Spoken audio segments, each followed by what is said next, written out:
Olá pessoas, vamos lá, continuando com as nossas aulas de Sociologia, que através dos vídeos publicados no Siga. Depois de nós termos falado sobre o conceito de ideologia no vídeo anterior, nós falamos sobre ideologia como uma falsa consciência, que é a visão de Marx sobre ideologia. Nós vimos ideologia como uma visão de mundo, que é a noção do Antônio Gramsci. Nós vimos também ideologia no senso comum como simplesmente um conjunto de ideias que alguém tem. Agora a gente vai falar um pouco de como a cultura e a ideologia se aplicam na nossa sociedade, como a nossa sociedade lida com as questões relacionadas à cultura e à ideologia. Então a gente vai, neste vídeo, tratar um pouco sobre as diferentes faces da cultura, ou as diferentes formas com que a cultura é tratada e como isso se relaciona com a ideologia, com os conceitos de ideologia que a gente trabalhou.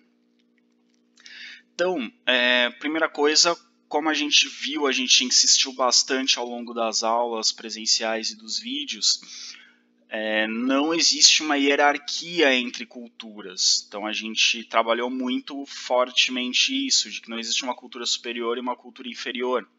Existem culturas diferentes, não dá para estabelecer uma hierarquia entre as culturas. Porém, existem diferentes tipos de culturas. E a gente pode, às vezes, inclusive dentro de uma mesma cultura, analisar tipos diferentes.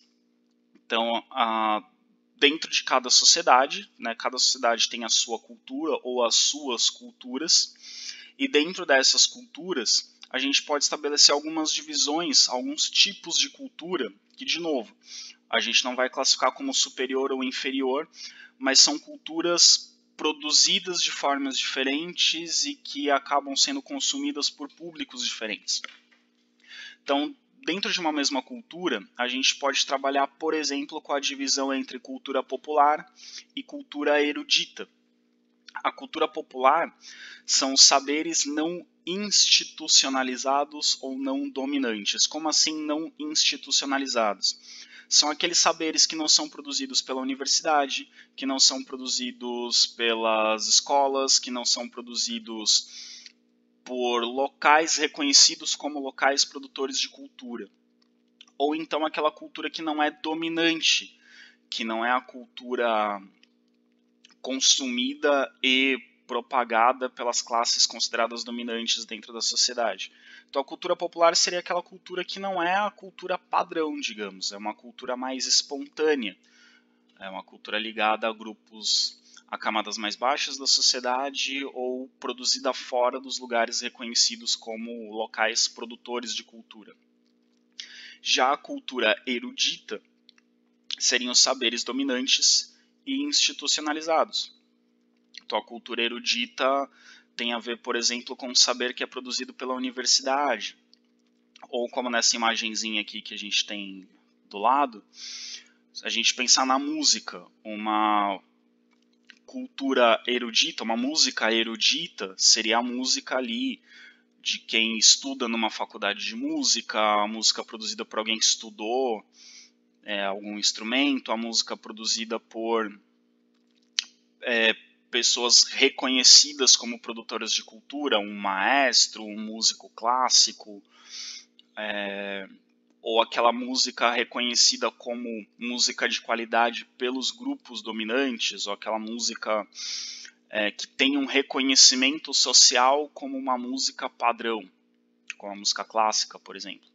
E aqui embaixo a gente teria um exemplo de música popular, né, que é produzido por pessoas que não necessariamente estudaram numa universidade, que não estudaram numa escola de música, com instrumentos mais simples, uma forma de produzir que não é o padrão da música erudita. Então, a cultura popular é aquela produzida de forma mais espontânea, digamos, em locais que não são reconhecidos como produtores de cultura. Já a cultura erudita é aquela produzida pelos lugares que são reconhecidos como produtores de cultura. Né? Então a gente faz essa separação. De novo, não quer dizer que a cultura popular é menor ou pior do que a cultura erudita, mas são produzidas em locais diferentes e são consumidas muitas vezes por públicos diferentes. Então são tipos diferentes de cultura. Cada um tem a sua importância e o seu reconhecimento.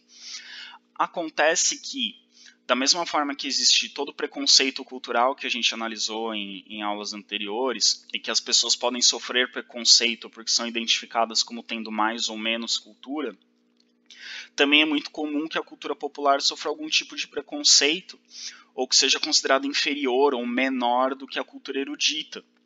E muitas vezes a cultura erudita é valorizada e vista como superior. Então, é muito comum que a pessoa que toque violino tenha um prestígio maior social do que a pessoa que toca cavaquinho. Ou a pessoa que toca música clássica tem um reconhecimento social superior àquele que toca samba.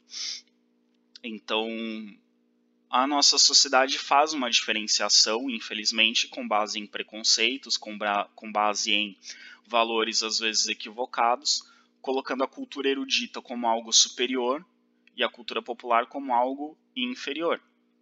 Da mesma forma, não só quem produz cultura erudita tem prestígio maior, quem consome cultura erudita muitas vezes se diferencia de quem consome cultura popular.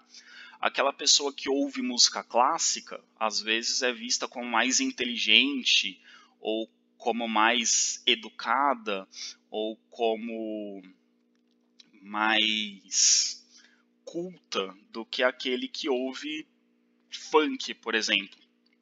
Então, muitas vezes, essa distinção entre popular e erudito é usada para marcar uma hierarquia entre grupos sociais. Então, aquelas pessoas que frequentam um concerto de música clássica, que vão a uma apresentação de balé, ou que leem livros clássicos da literatura, são vistas como alguém de prestígio social. E aquela pessoa que vai no show de música sertaneja, que vai ver uma apresentação de dança popular, de funk, ou que lê livros que não são considerados livros clássicos, essa pessoa é vista como alguém de cultura inferior. Então a nossa sociedade também faz uma distinção entre popular e erudito, muitas vezes como se o popular fosse inferior e o erudito superior. E isso muitas vezes tem a ver com uma questão de, às vezes, uma questão de dominação social. A classe dominante chama de erudito aquilo que a classe dominante consome. E aquilo que a classe dominada consome é visto como popular. Então, o que é próprio da classe dominante é superior, o que é da classe dominada é visto como inferior. E aí e muitas vezes o que é visto como erudito não é acessível a todos. Não é todo mundo que tem condições de assistir a uma peça de teatro, não é todo mundo que tem condições de assistir a uma ópera, não é todo mundo que tem condições de ir a um concerto de música clássica ou uma apresentação de balé. Ao passo que apresentações de músicas, peças de teatro, danças populares são mais acessíveis. Então tem essa questão também da distinção social, de marcar, olha, quem consegue acessar a cultura erudita pertence a uma classe dominante, quem não consegue acessar a cultura erudita pertence a uma classe mais baixa. Então, de novo, é importante a gente levar em consideração que popular e erudito são tipos de produções culturais diferentes, mas não quer dizer que uma é superior à outra. Mas, dentro da nossa sociedade, muitas vezes as pessoas usam essas diferenças como critério de distinção, para dizer que quem tem acesso ao erudito é superior, quem não tem acesso ao erudito é inferior. Ok? Então, aqui a gente pode colocar, por exemplo, colocar uma discussão sobre dois tipos de dança. Uma bailarina clássica, ela necessariamente é uma dançarina melhor do que uma passista de escola de samba, por exemplo? O fato de dançar balé torna essa dançarina uma dançarina melhor ou mais competente, ou que execute uma arte que seja superior à da passista de escola de samba? Não, são produtos culturais diferentes. O balé clássico é associado a uma cultura erudita, o samba a uma cultura popular. Mas se a gente analisar tecnicamente os recursos que uma e outra dançarina precisam para executar suas danças, eles muitas vezes são igualmente complexos, têm a mesma dificuldade. Claro, existem movimentos que uma bailarina clássica executa que uma passista de escola de samba não vai conseguir executar. Mas da mesma forma existem movimentos que uma passista de escola de samba em sua dança vai executar e a bailarina clássica não. O preparo físico de ambas muitas vezes é equivalente. Aí alguns podem dizer, mas a bailarina clássica ela muitas vezes tem que estudar desde muito pequena, passa a vida inteira estudando, treinando, ensaiando, e às vezes a passista de escola de samba só se apresenta de vez em quando, não passa a vida inteira ensaiando. Não necessariamente. Às vezes a passista de escola de samba ela não está numa aula de dança, mas ela está desde pequena ensaiando em casa, com a família. A sua dança muitas vezes é vista como um hobby, né, como um divertimento, não como uma profissão, um trabalho ou um estudo, mas ela também, dependendo, às vezes a passista ela vai se dedicar tanto quanto uma bailarina clássica. Vai passar por privações, vai treinar, vai se desenvolver na dança tanto quanto a bailarina clássica. Então, de novo, são produtos culturais diferentes. O balé clássico parte de uma erudição. A bailarina clássica ela passa por uma escola, ela tem um estudo, ela passa por academias de dança, ela vai passar por lugares tradicionais de produção de cultura. Enquanto a passista de escola de samba vai passar por locais tradicionais, por bailes, por festas, por escolas de samba, e que vai ter um outro tipo de formação. Mas não dá para dizer que um tipo de dança é superior ao outro ou é melhor que o outro. Cada um vai ter suas características, seu grau de complexidade, mas ambos podem ser valorizados como algo belo, como algo valorizado, e tanto a bailarina clássica quanto a passista de escola de samba podem ser admiradas como boas dançarinas, cada uma dentro do seu produto cultural. Uma em um produto cultural erudito, a outra em um produto cultural popular. Certo? Se alguém discorda, mande mensagens para a gente discutir no WhatsApp. Dentro da produção da cultura e dessa distinção clássica entre cultura erudita e cultura popular, surgiu, principalmente após a Segunda Revolução Industrial e com o desenvolvimento dos meios de comunicação de massa, de meios de comunicação que vão atingir uma grande quantidade de pessoas, primeiro o rádio, depois a TV e hoje a internet, surge o que a gente chama de cultura de massa. Então, conforme os meios de comunicação conseguem atingir uma grande quantidade de pessoas ao mesmo tempo, e nas cidades, principalmente, existe uma grande quantidade de pessoas reunidas a partir da Segunda Revolução Industrial. Surge o fenômeno que a gente chama de multidão. Então, ali, a partir da metade do século XIX, as cidades começam a reunir uma grande quantidade de pessoas. E essa grande quantidade de pessoas vive no mesmo lugar, frequenta os mesmos lugares, trabalha nos mesmos lugares. Então, a gente tem uma grande quantidade de pessoas reunidas. Então, muitas pessoas reunidas e meios de comunicação atingindo uma grande quantidade de pessoas, surge o que a gente chama de cultura de massa. O que é essa cultura de massa? São produtos culturais, objetos de cultura, mais ou menos padronizados e que tornam mais homogêneos os gostos e as práticas das pessoas. São aqueles objetos culturais que são produzidos para serem consumidos por muita gente e fazem com que muita gente consuma mais ou menos as mesmas coisas. E essa cultura de massa, ela está muito vinculada a interesses comerciais. Quem produz cultura de massa quer vender cultura de massa, quer vender esses objetos culturais. Então, quando alguém pensa em produzir uma música para ser desenvolvida, para ser vendida para as massas, né, para ser consumida por massas, tem alguém querendo ganhar dinheiro com essa música. Quando alguém faz um filme de massas, dentro da cultura de massa, quer que esse filme seja visto por muitas pessoas, para que essas pessoas vão ao cinema, ou né, que elas comprem ingressos de cinema, ou paguem serviços de TV para assistir a esses filmes, para ganhar dinheiro. Então a cultura de massa está muito ligada ao comércio. Então, da mesma forma que existem produtos, alimentos, vestuário, eletrodomésticos, veículos, que são produzidos em grande quantidade para que um grande número de pessoas compre, também existem produtos culturais que são produzidos em grande quantidade para que um grande número de pessoas compre, para que um grande número de pessoas consuma. O problema é que um dos problemas, não um problema no sentido de necessariamente ser algo ruim, mas problema no sentido de que torna um pouco mais difícil de nós compreendermos do ponto de vista sociológico, é que esses produtos da cultura de massa, eles ou ofuscam ou incorporam elementos tanto da cultura popular quanto da cultura erudita.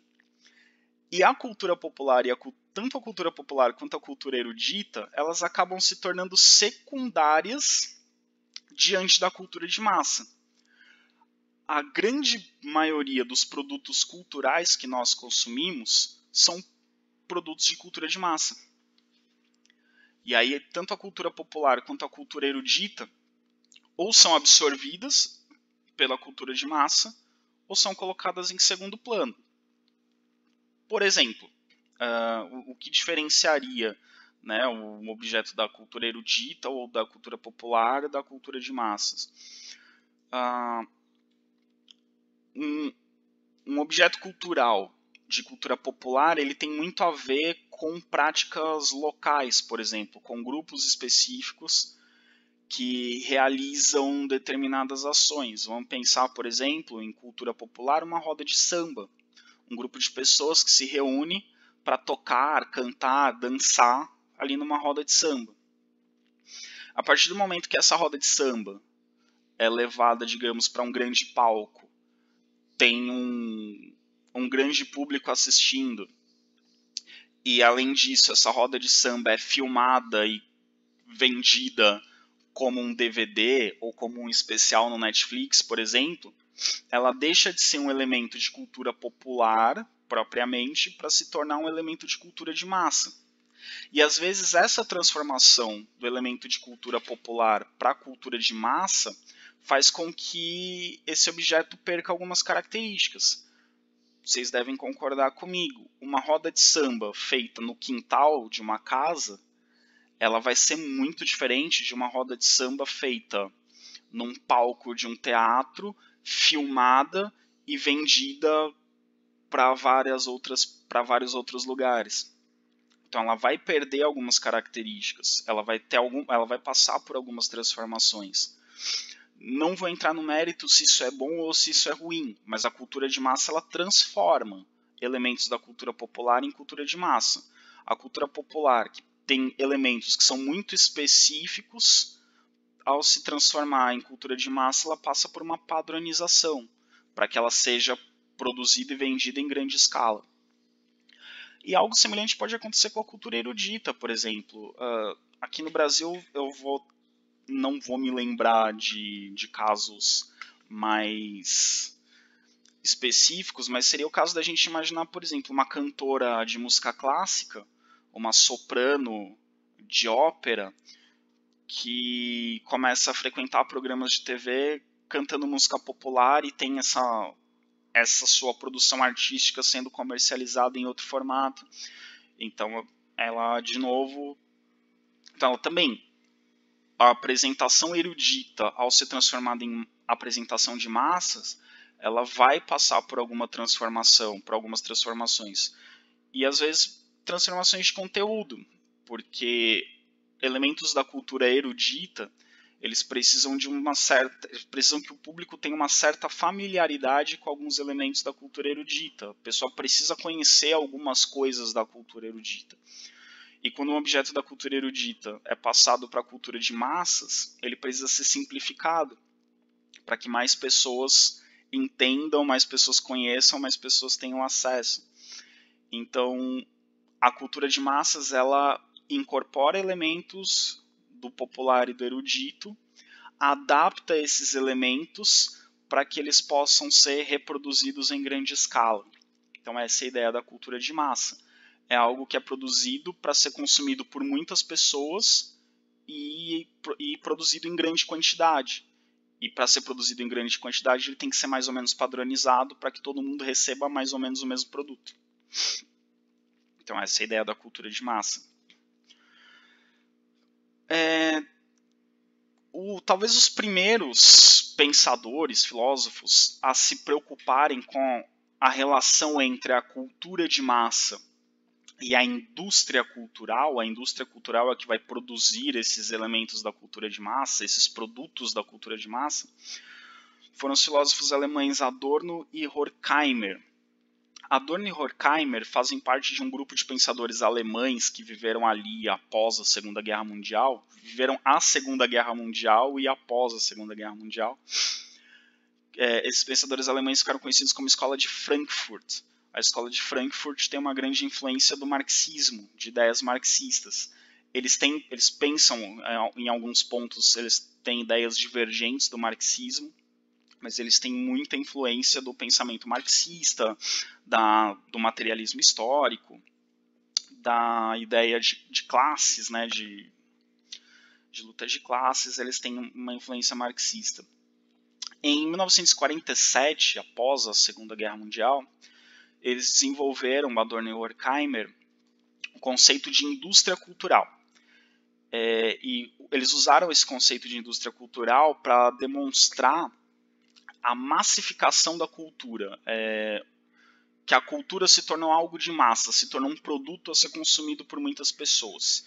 E eles tentaram demonstrar o papel dessa cultura de massas, ou da massificação da cultura, como algo muito importante, quando, tanto pro... Aliás, vamos lá, formulei mal a frase. A massificação da cultura, segundo Adorno e Horkheimer, tiveram um papel muito importante para o sucesso do totalitarismo e para a dominação na Alemanha nazista. Então a indústria cultural, ao padronizar os bens culturais e difundir em grande escala produtos culturais semelhantes para toda a sociedade, ajudaram a difundir determinadas ideias dentro da sociedade alemã, e essas ideias ajudaram com que o nazismo tivesse apoio, com que as pessoas aceitassem a dominação do partido nazista e compactuassem com algumas ideias do partido nazista. Ou que aceitassem as ideias, ou que fossem enganadas, né? Elas achavam que o partido nazista estava fazendo uma coisa, quando na verdade estava fazendo outra, né? Muitos alemães foram descobrir que a Alemanha nazista tinha campos de concentração e campos de extermínio de judeus só depois do fim da Segunda Guerra Mundial. Né? Muitos alemães achavam que os campos de concentração eram, na verdade, acampamentos onde os judeus viviam de forma digna, apenas separados do restante dos alemães. E as pessoas acreditavam nisso por causa da propaganda nazista.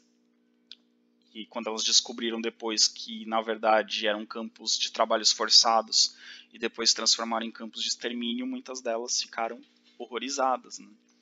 Talvez se soubessem disso antes, não teriam apoiado o regime nazista. Então, essa produção cultural, além da perseguição aos opositores do regime nazista, né, os filmes, as músicas, as peças de teatro, tinham temas que mostravam ou que acusavam determinados grupos da sociedade de serem inimigos dos alemães, como, por exemplo, os judeus. Durante o regime nazista, vários filmes, várias peças de teatro, vários livros descreviam o judeu como alguém maligno, alguém que só pensava em dinheiro, alguém que odiava os alemães, alguém que queria destruir a Alemanha. E esses produtos culturais difundiam entre as pessoas ideias preconceituosas contra os judeus. Então, essa indústria cultural, essa cultura de massa, difundia valores, difundia ideias contra os inimigos do nazismo, para que eles fossem considerados por todos os alemães inimigos da Alemanha. E também incentivavam uma ideia de que a realidade que a Alemanha estava vivendo, de violência, de perseguição aos opositores, de medo, era algo normal. Então, por exemplo, para valorizar a bravura dos soldados nazistas, faziam filmes mostrando esses soldados vencendo as batalhas e sendo heróicos, para convencer as pessoas de que os nazistas eram heróis da nação. Ou faziam filmes, livros, peças de teatro, músicas, às vezes de humor, tirando sarro, fazendo piada com aqueles que os nazistas perseguiam. Ou colocavam como heróis aqueles que os nazistas admiravam. Então eles usavam esses elementos da cultura, produziam em larga escala, em grande quantidade, para ser assistido pela maior quantidade de pessoas possível, para que essas pessoas aos poucos fossem se acostumando com as ideias do nazismo, que elas passassem a achar normal aquilo que na verdade era um absurdo, que era a perseguição, que era a violência e assim por diante. Então Adorno e Horkheimer, nessa análise que eles fizeram do papel da indústria cultural para o nazismo, eles abriram caminho para que os pesquisadores que vieram depois analisassem o papel da cultura de massa e da indústria cultural em todas as sociedades. Então a gente pode pensar na nossa sociedade o que a indústria cultural, o que a TV, o que a internet, né, o que os serviços de streaming, né, como Netflix e outros, o que eles estão passando para nós? Será que eles estão passando uma determinada ideia? Será que eles estão passando uma determinada visão de mundo? Ou será que não? Será que hoje isso é de forma mais plural e a internet e a TV, enfim, os meios de comunicação estão passando para a gente informações múltiplas e nós que escolhemos as informações com as quais vamos concordar ou não? Então, essa observação do Adorno e do Horkheimer é interessante para a gente ver de forma crítica aqueles produtos que nós consumimos. Será que esses produtos estão nos passando determinados valores? Quer que a gente se envolva ou aceite determinados valores ou não?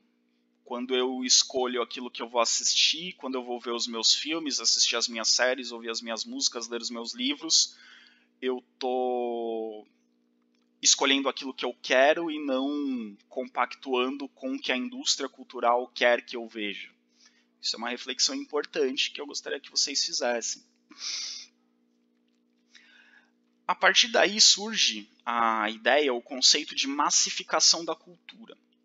A palavra massa, além de macarrão, a palavra massa a gente usa para se referir a algo homogêneo, algo que é mais ou menos igual. Uma massa é uma coisa que ela é toda mais ou menos igual.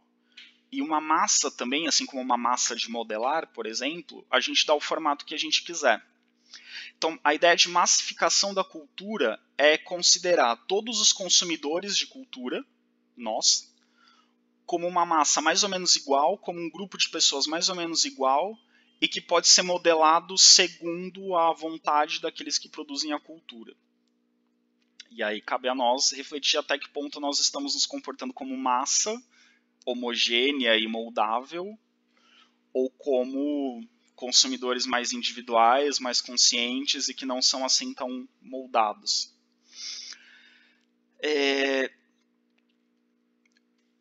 Essa noção de massificação da cultura também leva a outro fenômeno que a gente chama de mercantilização da existência social, que é um fenômeno muito comum da sociedade industrial capitalista. O que seria a mercantilização da existência social?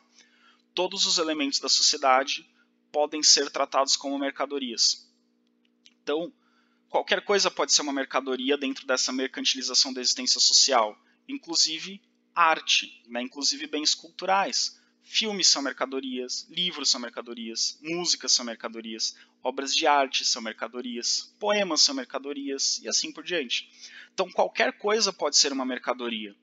Então dentro da mercantilização da existência cultural, os bens culturais, os produtos culturais, podem ser tratados como mercadorias.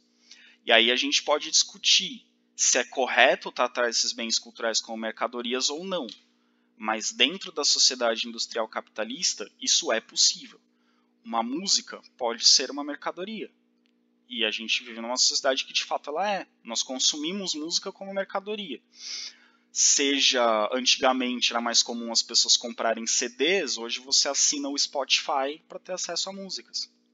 Você consome como mercadoria. Você paga ingresso para ir a um show, ver uma banda se apresentando para ouvir aquelas músicas.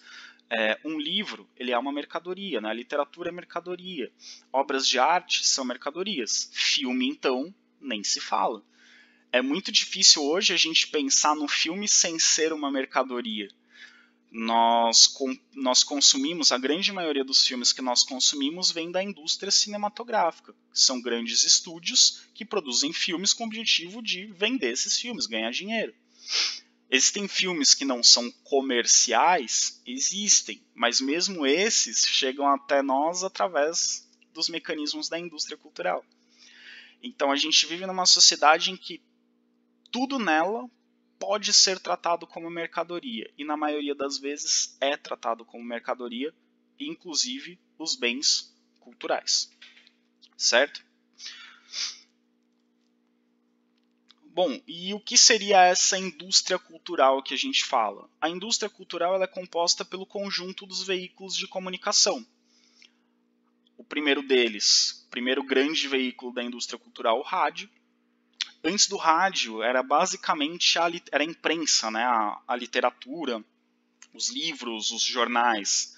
Depois, com o surgimento do rádio, o rádio se tornou um grande veículo da indústria cultural, porque todo mundo que tinha rádio em casa recebia a mesma mensagem. Então, o que era veiculado no rádio ia para todas as casas daquele país, daquela região, enfim.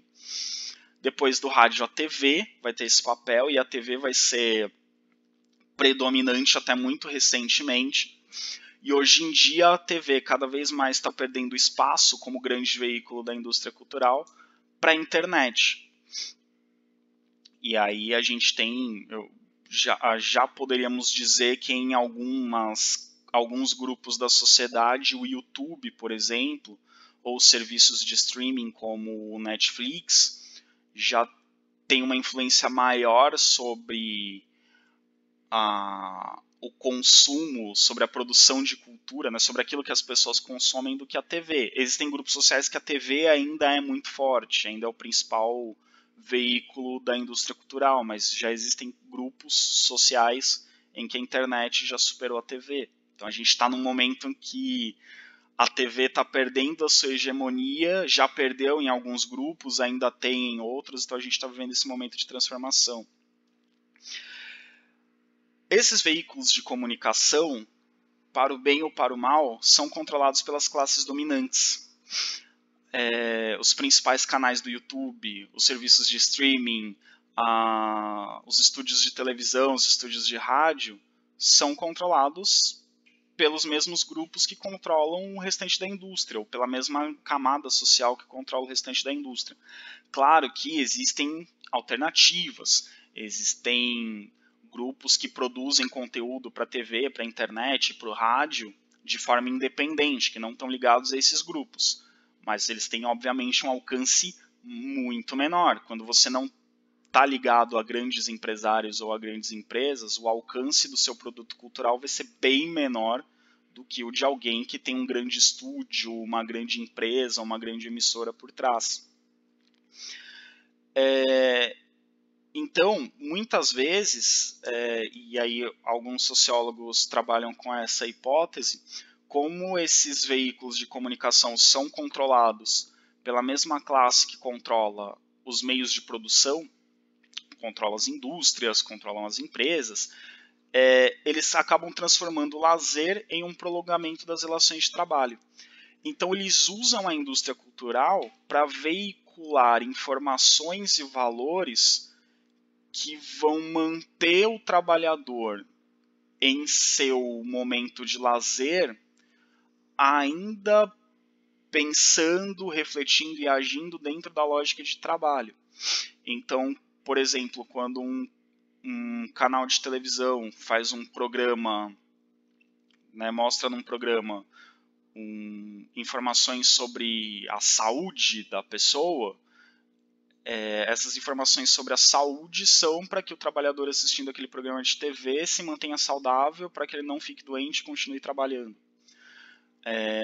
Quando traz ali um programa humorístico, é para que o trabalhador dê risada, se divirta, relaxe, para que no dia seguinte ele volte mais descansado ao trabalho.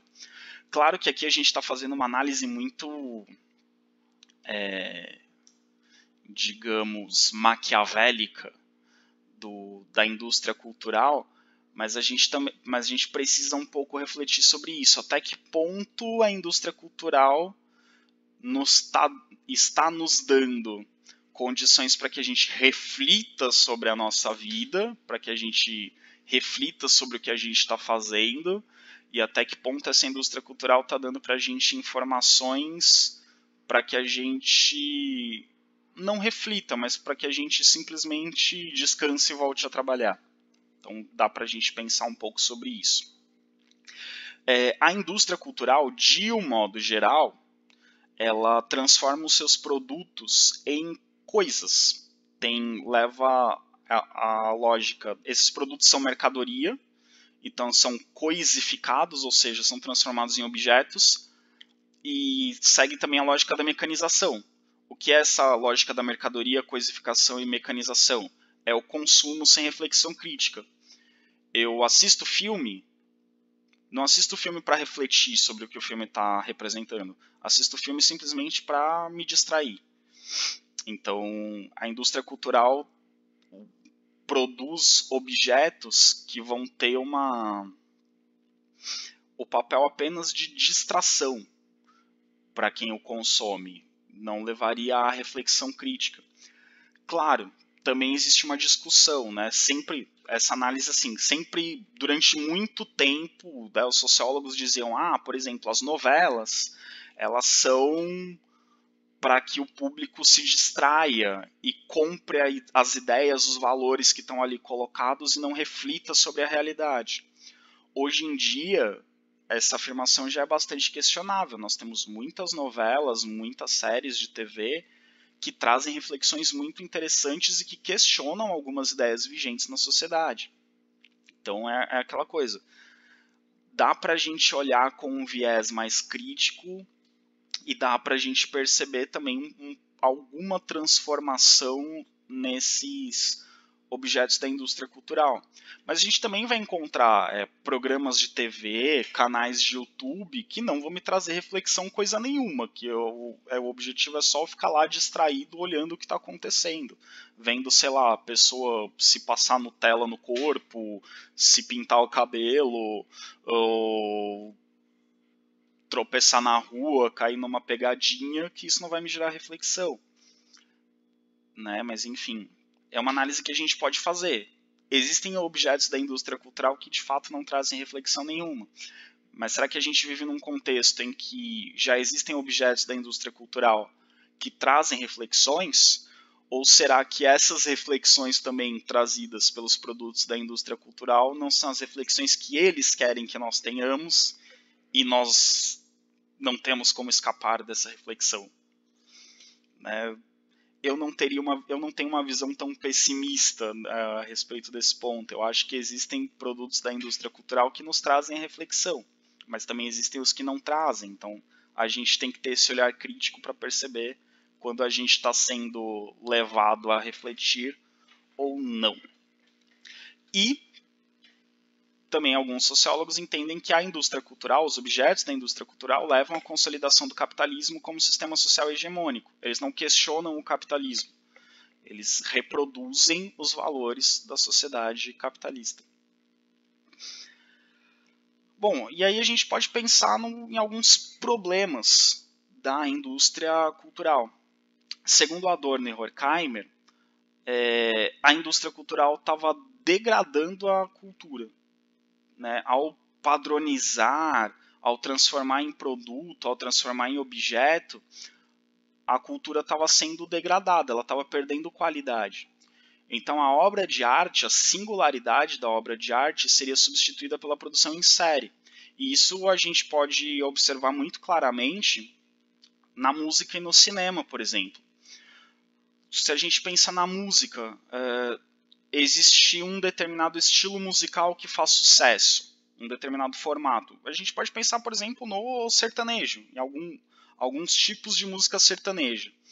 Aquele tipo de música sertaneja começa a fazer sucesso, surgem várias duplas ou cantores sertanejos fazendo exatamente aquele mesmo tipo de música, as músicas todas parecidas. Então você não tem mais o artista buscando uma originalidade, você tem um artista buscando seguir um determinado modelo porque esse modelo vende. Claro, não estou dizendo que isso vale para todos os artistas, mas existem artistas que buscam vender, então eles vão tentar se encaixar num determinado padrão. Isso vale na música sertaneja, isso vale. Agora eu vou tentar ofender todo mundo igualmente. Isso vale na música sertaneja, isso acontece no funk, isso acontece no K-pop. O K-pop existe na Coreia do Sul uma indústria de música pop, com investimento do governo, inclusive, para se produzir artistas que seguem um determinado padrão e que vão gerar rentabilidade para essa indústria. Isso acontece em vários estilos musicais. Já aconteceu com rock anos atrás, né? As bandas que seguiam um determinado padrão tocavam muito na rádio, vendiam discos, faziam muitos shows, e as que eram diferentes tinham mais dificuldade. No cinema a gente encontra algo parecido.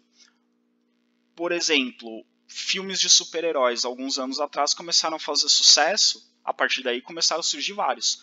Todos os heróis de quadrinhos praticamente ganharam filmes. Uns fizeram mais sucesso, outros não. A saga Star Wars, lá na década de 70, 3 filmes que fizeram muito sucesso. Nos anos 2000 fizeram mais 3 que fizeram muito sucesso. Aí os estúdios Disney compraram os direitos da saga Star Wars, fizeram mais 3 filmes, e aí fizeram série de desenho animado, série de TV, começaram a vender vários produtos, criaram uma área nos parques de diversão da Disney sobre Star Wars, e transformaram esse objeto cultural, que foi pensado por um determinado artista, um determinado diretor de cinema, com uma determinada lógica, num produto para ser vendido para a maior quantidade possível de pessoas. E aí, aos poucos, ele vai perdendo a sua singularidade. E pode ser que comecem a surgir outros produtos, outros filmes que imitem a mesma lógica.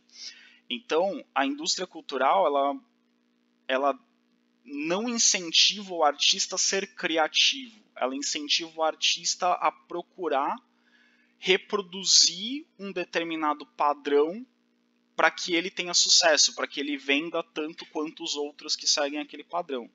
De novo, dá para a gente discutir. Existem artistas que fazem muito sucesso e que não seguem padrões. E existem artistas que seguem padrões e não fazem sucesso nenhum.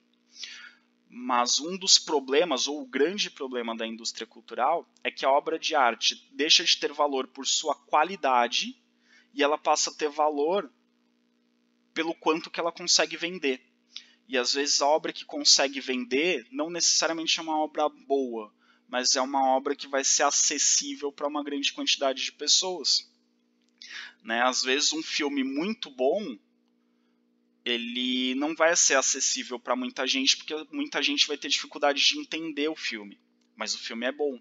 E às vezes um filme que não é tão bom vai fazer muito sucesso, porque a maioria das pessoas vai entender e vai se identificar com aquele filme.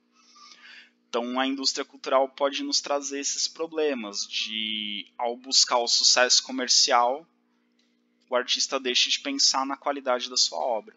E aquele que pensa na qualidade da sua obra muitas vezes vai ter dificuldade para sobreviver dela porque ela não vai vender tanto. Então temos aí uma polêmica estabelecida.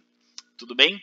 Próximo vídeo falaremos sobre a internet. Será que a internet é um território que vai contestar a indústria cultural ou vai reproduzir a indústria cultural? Não percam a próxima aula, que pode ser em vídeo, pode ser presencial, tudo depende do desenvolvimento do coronavírus. Até mais!